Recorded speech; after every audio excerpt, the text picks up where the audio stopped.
Well, hey there, couples. Welcome to the very first episode of hopefully many, many episodes, many years of episodes as Tracy and I talk with you about marriage and parenting and everything that makes your family healthy. And Tracy, I thought it'd be fitting for us to kick off our podcast by talking about a series that we call Marriage Basics. This is a series we've used for many years. Every couple we do premarital counseling with, we go through Marriage Basics. Couples that maybe need a marriage checkup, we go through these basic principles because we're firm believers in just some real simple pillars, just a few pillars that make it really easy for people to understand how to have a lifelong, healthy, happy marriage. And in this first episode, we're going to talk about that first pillar, which has everything to do with love. Next week, we'll talk about trust. The week after that, we'll talk about conflict resolution, really, really basic practical stuff. But before we get into any of it, I thought it might be interesting to start off, Tracy, with some stats on marriage and divorce. Yeah. Some positive news is we have seen the divorce rate decline a little bit over the last couple of years, but we're still hovering about 44%. So we're not at 50%, but we're not that far away from there, that half of marriages are ending in divorce. When you look at second and third marriages, those stats start to get pretty yucky. Second marriages are at about 60% rate of divorce. Third marriages are at 73%. So there's definitely a trend that the more times you get married, there might be some other issues going on, that it's not really the person you're married to. It might be some things going on in yourself. We do find, too, statistically, that couples that go through their first divorce are usually by about the age of 30. Couples that are younger, like 20 to 25, 60% of those marriages are ending in divorce. So again, a lot of the things we're going to talk about, especially today about love, really speak to why these younger folks that get married at the age of 20 are divorcing at such a high rate, because there might just be a total misunderstanding of what love is really about. Something else that's kind of interesting is ethnically, Asian Americans have the lowest rate of divorce, and there might be a lot of reasons for that, but that's kind of interesting to look at. And then what we're going to talk about today, which kind of is an interesting contrast in many ways, is what an American culture, how we view love and marriage versus a country like India, because India has the lowest divorce rates globally of all countries around the world at about 1.1%. So that's shocking. Just think about that. 44% in the U.S. and 1.1% in India. Now, that's not necessarily all good, because maybe some of that is part of their culture, might be potentially some abuse, or women aren't empowered to speak up. So those aren't necessarily happy marriages, right? Right. And there are some, intermingling of families and how arranged marriages work in that culture, that sometimes it's hard to untangle that more than like in an American culture. But nonetheless, there is something, I think, for us to look at their view of marriage and commitment versus what we see in American society.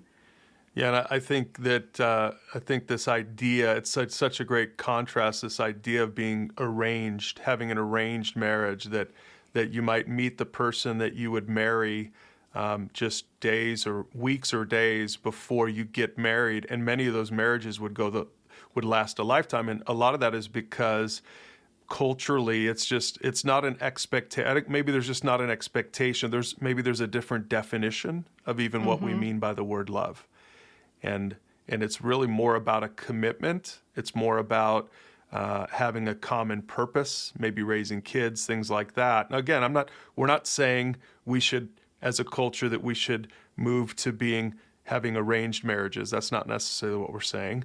It's such an interesting contrast to talk about arranged marriages versus the way we do it in our culture. So let's talk about that for a second, Tracy, because I think it'd be good for people, before we even jump into the first biblical principle for a healthy marriage, it's good for us to take a look and dissect our American culture in which we live and how modern culture depicts love. And really, it's just a feeling. It's a feeling that comes and goes.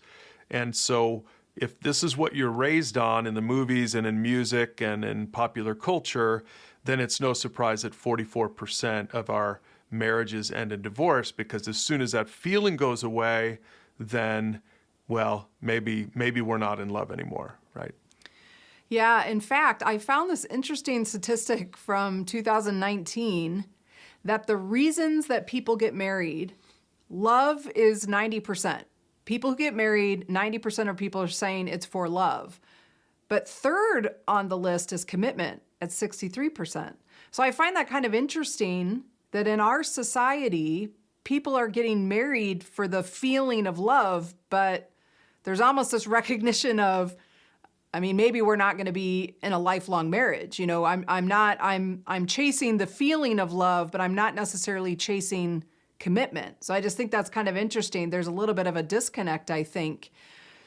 And it's because I feel like, as we've seen, like culture has just put such an emphasis on feelings and like really lust and being swept off your feet that for most people, I mean, maybe you feel that initially with someone in your life, but certainly the longer you're married, those kinds of feelings dissipate over time. So does that mean you don't love each other as much? It just becomes very confusing. Like, what exactly is love? And our culture has done a really good job of confusing that in all of us, I think.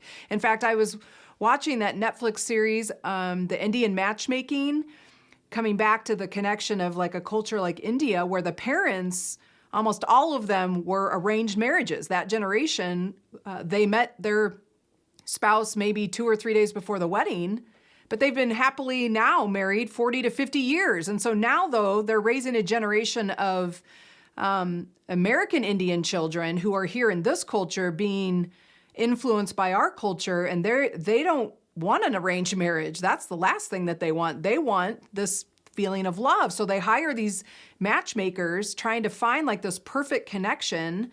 And the parents are kind of looking at the kid like, okay, we'll do this for you, but you know, I met your dad, 2 days before we got married. And at first I wasn't sure if I liked him, but I grew to love him over time as we shared life together. The emphasis was more on we made a commitment and then we fell in love.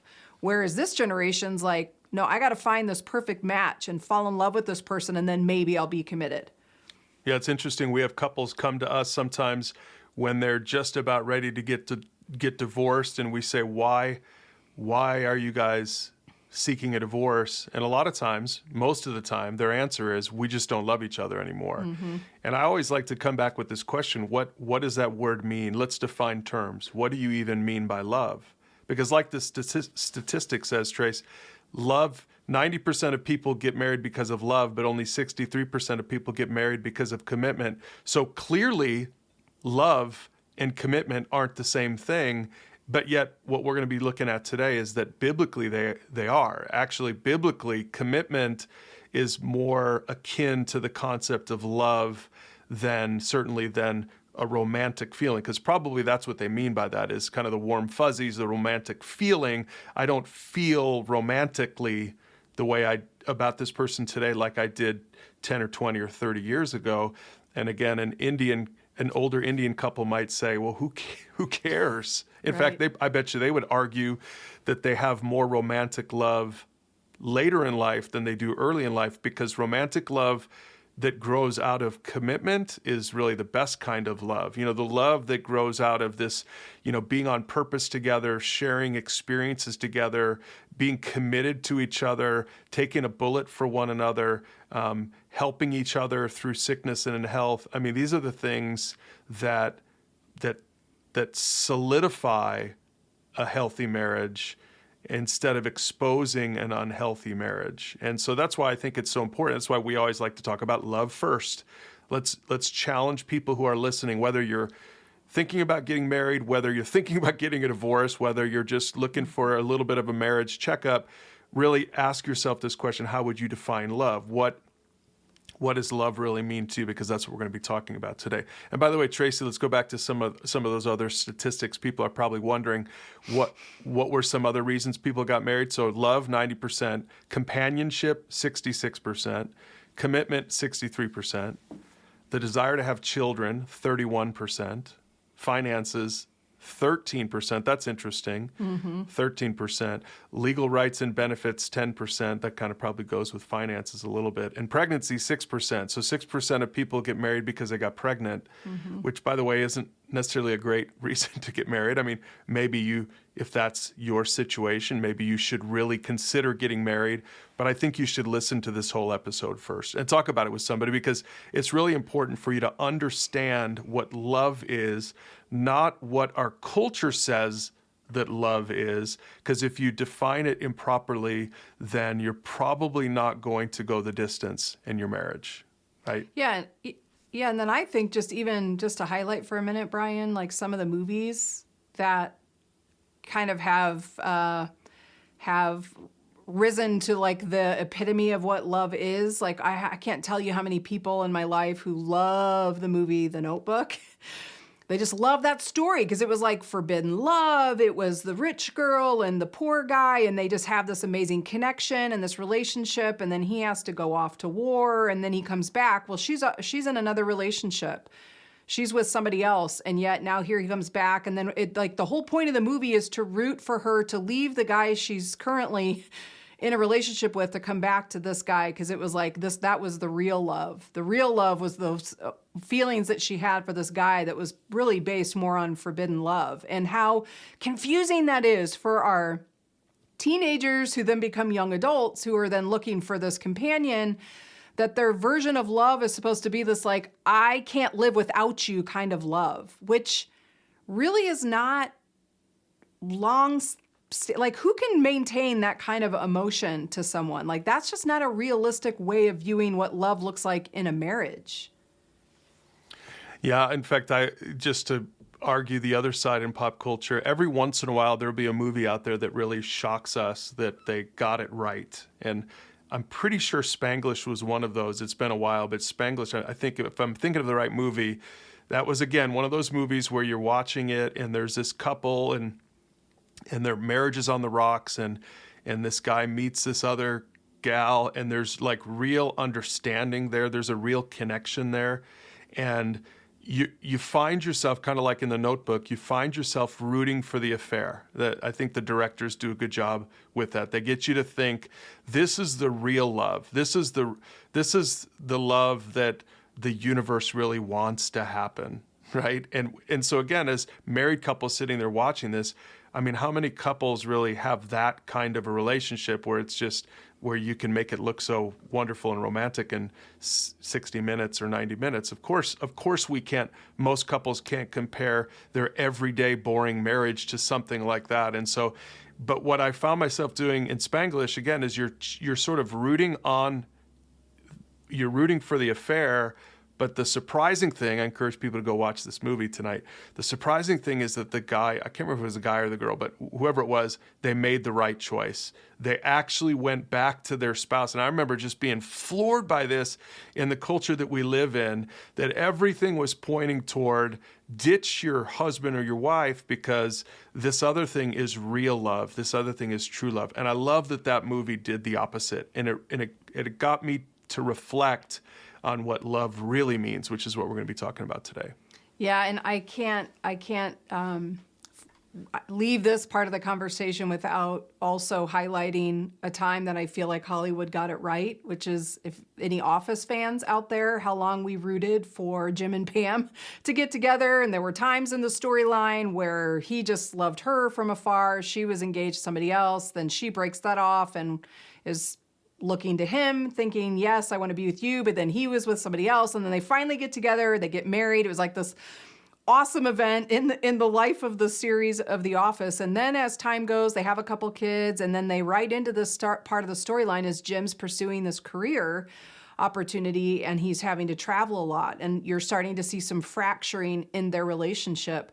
And I thought, oh man, what a bummer that The Office is going to, have Jim and Pam get a divorce. How sad is that? But boy, did they surprise us. And I thought it was such actually a beautiful picture of what we're talking about today, that if you remember this episode is Jim's getting ready to get into the cab to go back to Philly for this other job. And Pam is, pretty cold and just says, see you later. It was kind of like, here's the end. This is the end. They're going to get a divorce. And Jim leaves, and then Pam's sitting there, and then she grabs the umbrella and she runs downstairs before he gets in the cab. And he turns around, and instead of just looking at her and saying thanks for the umbrella, he just comes towards her and he just starts hugging her. And at first she's pretty cold, and then she starts to soften, and now they're hugging each other, like really hugging each other. And in the background you hear 1 Corinthians 13, something that they had read in the wedding ceremony on The Office, that love is patient and kind, and that it's never ending and always enduring. It was just like this powerful picture of like, yeah, they went through a really hard time in our society. And maybe even in the Hollywood scripts, people would be like, yeah, their time is done. They loved each other once. Now they don't anymore. Who cares? Move on. You'll find somebody else. But boy, it was a powerful setting of like, we're not going to let our marriage fail. We're going to figure it out. And then, the end of the series is they're together, and he sacrificed for her, she sacrificed for him. And it was just, I was pleasantly surprised. Well, and the other thing that we love about that scene is that Jim, in fact, even in their relationship, it's kind of rare for Jim to be a guy that has, again, I'm not saying he's got biblical values, but he's trying to be a leader. He's trying to lead her and love her through all of that, which is so refreshing to see, because so many depictions of men in our culture today are they're weak, and they don't ever make principled decisions. And it's so good to see a guy make a principled decision. And maybe this is for another episode, but I just want to say to men out there who are listening, husbands or husbands to be out there who are listening, pay attention to this. Don't just make your spouse or your fiance listen to this and give you the Cliff Notes version. You need to own it. You need to lead in this, men. I'm just going to say that. Men, you need to lead in this. As you lead your marriage, your spouse, your wife through, hopefully you're leading through some of these topics. Don't take a back seat, but really show your wife or your fiance that you believe this stuff, and that you are going to own it as much as you want her to own it. And so with that as a backdrop, Tracy, let's get to the first principle. Remember, there's only 3. The first principle is about love. Next week, we'll talk about the second principle, which is about trust. And then the third principle is really, really practical. It's just about how you communicate, even to the point of fighting, how to fight right, how to communicate, how to continue to talk in your marriage, continue to fight for marriage. Anyway, that's for a few weeks from now. But for today, the first principle, this core principle that comes straight from the Bible, is that love is a choice, not just a feeling. So forget what culture says, forget what the movies and the music tell us, forget what you even believe in your heart, what feels right in your heart. The biblical concept of love, marital love, is that it's a choice. It's not just a feeling. And one of the questions, Tracy, for couples that are going to be going through this conversation, having this conversation together or with another mentoring couple, maybe in premarital, whatever, one of the questions that they'll encounter today at pursuegod.org is this one. I thought it'd be good for us to talk about this for a second. Make 2 lists. Number 1, good feelings you felt in your marriage. And number 2, bad feelings you felt in your marriage. And I think it's good to just hit this head on and be honest about it, that you get both. You get the good and the bad. And that shouldn't rock the commitment, the marriage commitment. Just go into marriage expecting that there's going to be good stuff and there's going to be bad stuff. Yeah, to me, that's the beauty of marriage is, I didn't know everything I was signing up for on our wedding day. I knew that I had fallen in love with you. I loved many things about you, but I didn't know what it was going to look like, what kind of a husband you really were going to be, or how we would do once we added kids in the mix. I mean, we ended up moving away from family, and we're kind of on our own, far away. That could have introduced, it did introduce a lot of stress. Neither of us really knew how we were going to handle those things. But what we knew is that we were committed. And to me, that's a way more valiant love than just if I just feel this overwhelming sense of love for you.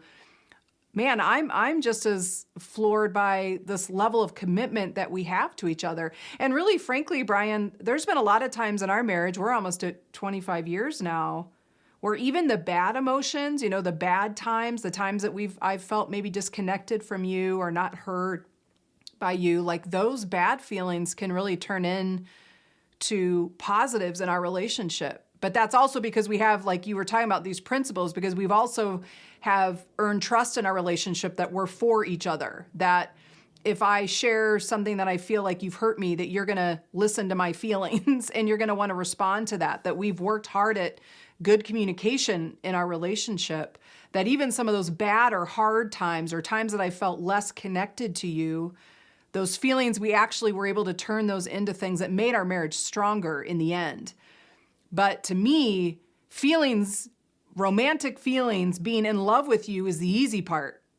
The more valiant part, the love that I love the most from you is that you're committed to me on my good days and my bad days.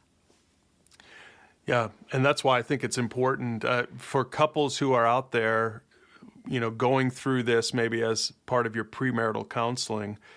I think it's really important for you to memorize and pray about and think about Proverbs 20, verse 25. Now, it's not talking about marriage, but boy, does it apply to marriage. It says, don't trap yourself by making a rash promise to God and only later counting the cost.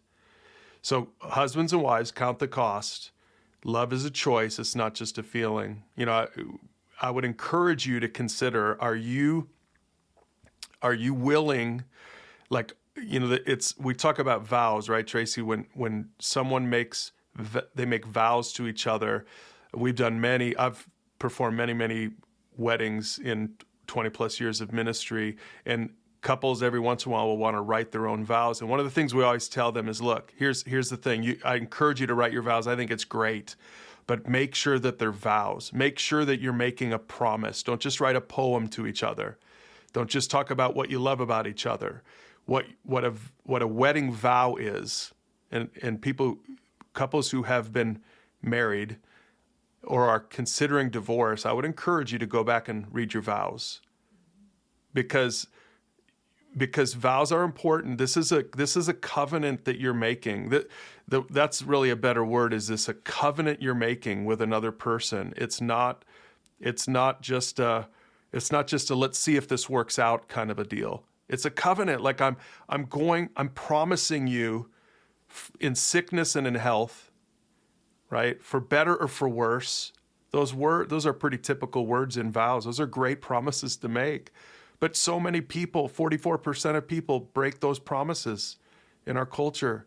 Proverbs 20:25, don't trap yourself by making a rash promise to God and only later counting the cost. Count the cost now. And I don't say that to scare you, to keep you from getting married. I just think it's important for young people, well, for everybody, even old people, to just really consider that the marital commitment is a covenantal commitment that we make to another person, and that we're willing to stick it out, even when it doesn't feel the way we want it to feel. Right. And I think that that's what's so interesting to me. People that don't have maybe a biblical view of marriage or love, like what we're talking about today, but they want to get married and they say these same traditional vows. But I think it's like it's so just kind of rote and just kind of part of just what you do in American culture and in a wedding, that people they're saying these words like in sickness and in health, rich or for poor, like we're making these promises basically saying it's not about the feelings. It's not, I'm committed to you only on the good days. Like we're saying in our wedding ceremonies, the contrast in the good and the bad, if we're sick or we're healthy, until death do us part. But yet in practice, we're all just kind of, well, until you tick me off or until, I decide I'm not attracted to you anymore or whatever. So for the pre-marriage couples, I want to say, don't get married unless you've decided that this is a person that you could spend a lifetime getting to know. If their character hasn't proven to you to be trustworthy now, that's not going to get any better. So don't make the commitment of marriage to a person that you can't really trust. And like you said, for the couples out there that did make these promises to each other and are finding themselves in a really hard time, don't give up so fast. Don't give up on those promises that you made, because there was a day that I hope that you meant those words because you said them to your spouse and in front of your friends and family. Remind yourself of those commitments you made, and then go on the journey of saying, how did we get off course? And how could we get back on course, which we'll be talking about through many, many podcasts in the future. Mark chapter 10, starting at verse 2, it says there that some Pharisees came and tried to trap Jesus with a question. So Pharisees were like religious leaders and teachers. They were experts at the law, but they didn't really understand God's heart behind it. Anyway, they asked Jesus this question. They said, should a man be allowed to divorce his wife? And it's interesting how Jesus answered. Well, first of all, he answered with a question. He said, what did Moses say in the law about divorce? And they said, well, he permitted it. He said a man can give his wife a written notice of divorce and send her away, which, by the way, back in Jewish times, back in Old Testament times, the laws were much more favorable to the husbands. A husband could divorce a wife, but a wife couldn't divorce a husband. It was pretty unfair. It was actually pretty terrible. But they're asking him this again. They don't understand. They don't get it. They don't get the heart behind all of it. They're like looking at the little stickler. They're looking for. They're looking at, like it says, they're looking to trap Jesus with this question. But I love how he responds here at the end of this. He says, Moses wrote this commandment only as a concession to your hard hearts. So in other words, this wasn't God's original plan, right? Here's what God's original plan was. He says, but God made them male and female from the beginning of creation, which, by the way, is, again, further proof that a biblical understanding of marriage is one man, one woman for life. One man, one woman for life. Jesus said God made them male and female. We see that at the very beginning of the Bible in Genesis. So Jesus is referring all the way back to Genesis. And then he says, this explains why a man leaves his father and mother and is joined to his wife, and the two are united into one. So again, Jesus is appealing all the way back to the first few chapters of the Bible. He's appealing all the way back to creation. One of the very first things that God blesses Adam with is a wife, is Eve. He says, since they are no longer two but one, Jesus speaking now, let no one split apart what God has joined together. So again, if you look at Mark chapter 10, what Jesus is really ultimately saying, he's just trying to say God's best is that a husband and a wife come together, they're united into one, that they experience the oneness that is supposed to be a gift. Now, I know it doesn't always happen. I know sometimes divorce is inevitable, but I love that Jesus is taking these Pharisees, the trick question of the Pharisees, and I love that he just simply points them back to God's heart for a man and a woman. One of the Proverbs says that he who finds a wife finds a good thing.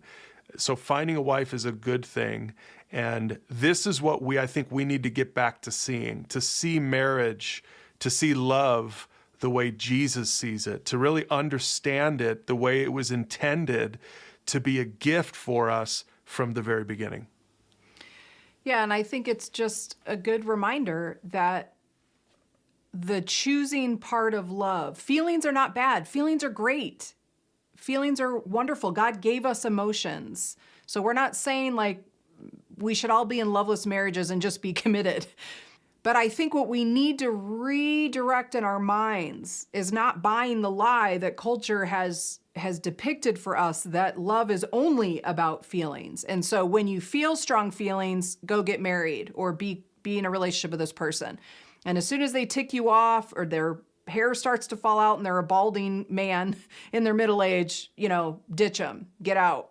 Romantic love deepens into something more than just the feelings part, and it really becomes that choosing part, because as the picture is given to us is that we're now one in marriage. The biblical idea of marriage is it's two people fall in love, come together, and in the eyes of God now are one. So when you start trying to pull that apart, that's why divorce is just so damaging and painful, and anyone that's been through it themselves or been a child of divorce or whatever, you know how painful divorce is, because that's just not what God's design was.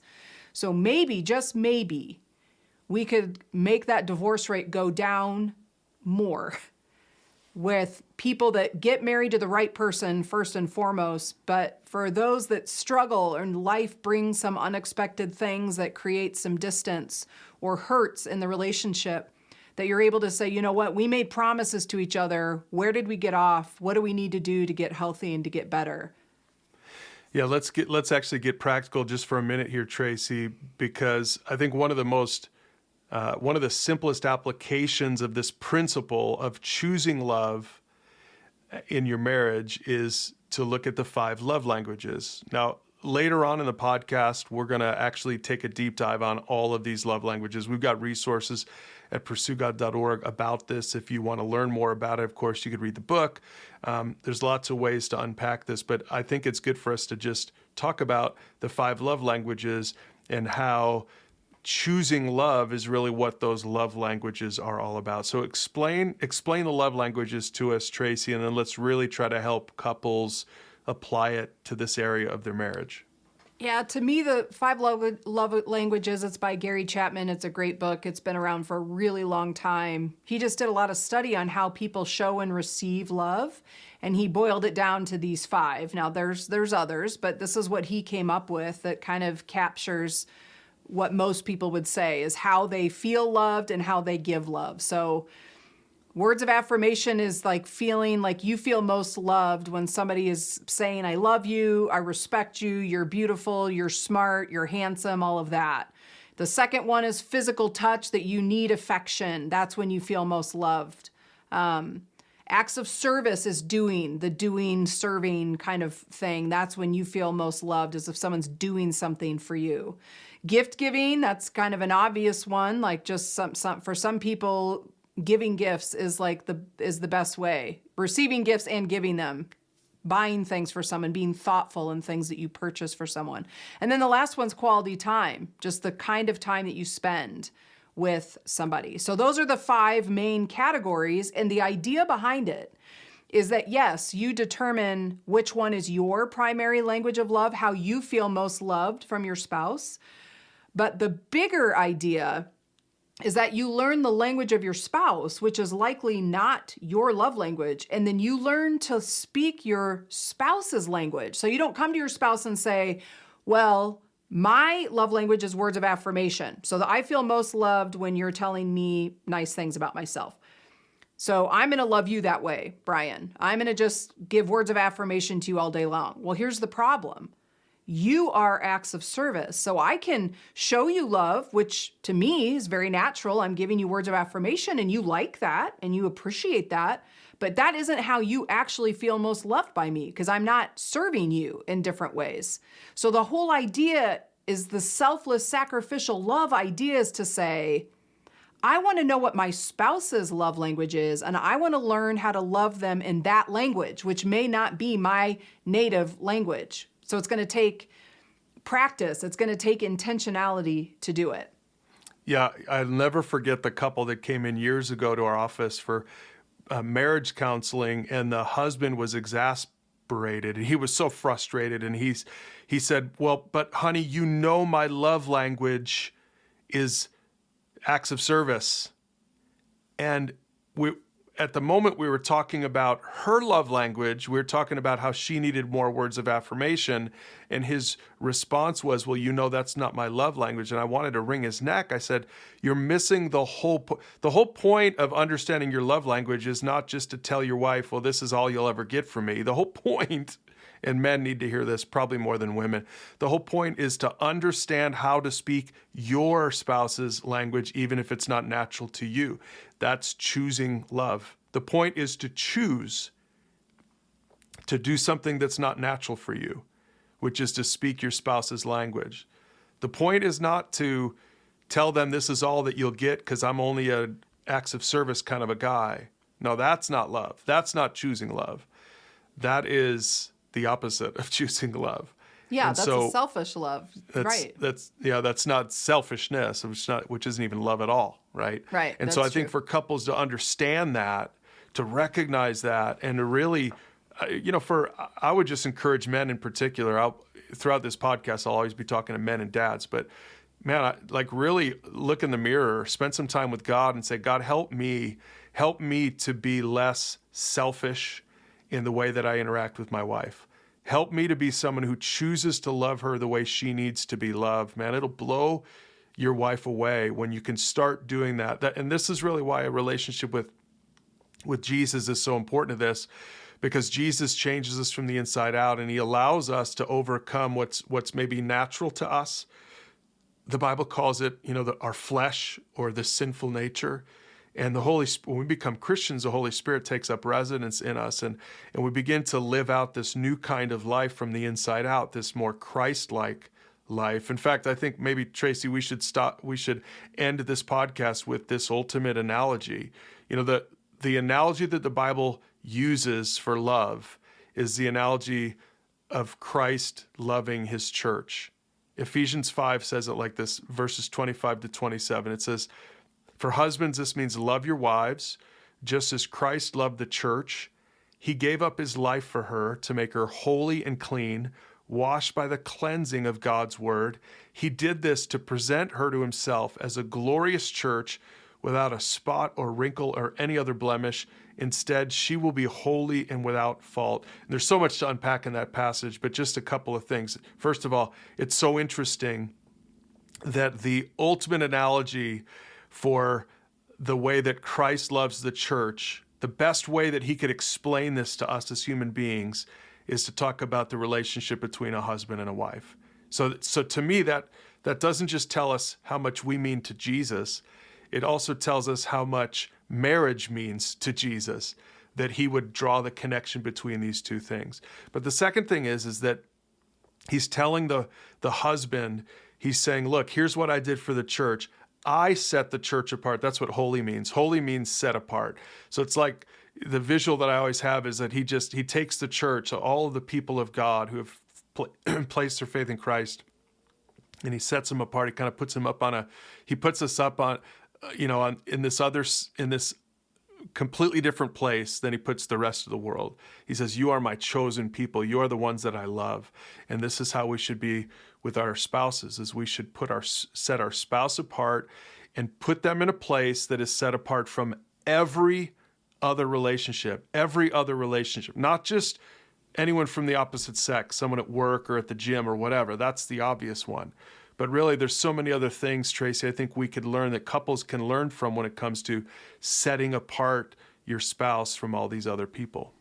Well, and I think if we're all honest, when we first start dating our now spouse, I mean, we're on our best behavior, right? In our dating time, we're courting each other, we're going out of our way to be kind, to be romantic, to be thoughtful, to be intentional.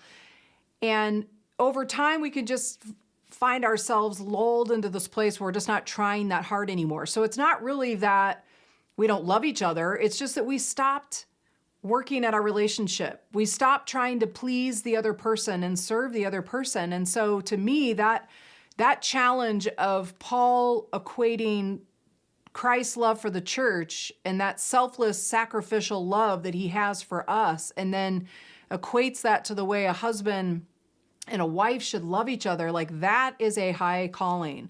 But I tell you, I have yet to meet a couple that if both people in the relationship are loving selflessly and sacrificially, if their attitude really is, listen, I'm not perfect, maybe I made a bad choice, I failed in this particular area, but I love you and I want to serve you and I want to make you better and I want you to make me better, that's a recipe for a healthy marriage. Like, you can come back from a lot of things if you just approach each other with, I'm going to put you ahead of me.